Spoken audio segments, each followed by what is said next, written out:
Daniel 5:10b, the second part. I just wanted to use this video because of the fact that there are two jussive forms in this part of Daniel 5:10, just to explain what we can be looking out for and what the differences would be if we didn't have jussives here. So let's look. First, we have the two negative particles al. This is in distinction to la. Al signals volitional forms will follow.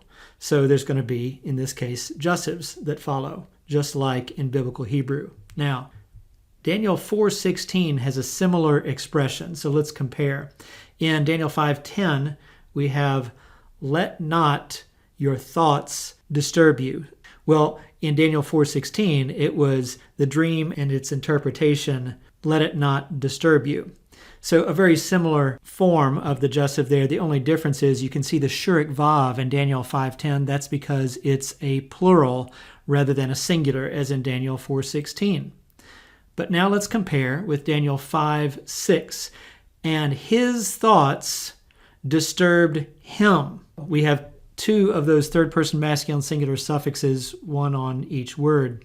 And this is the case of an imperfect use of that beit Hey Lamed verbal root. Notice this noon that I've highlighted in red. That is the noon that one must have in an imperfect form for third person masculine singular. But there's also the dagesh, the doubled noon. Why is there another noon?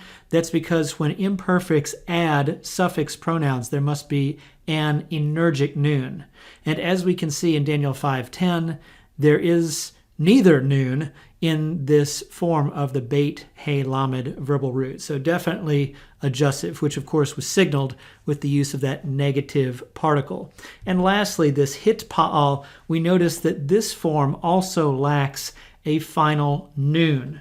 Now you can look at the special information on jussives that's in Biblical Aramaic for Biblical Interpreters, page 149 to 155, which cites each of these passages, and you can compare with what the imperfect forms would be.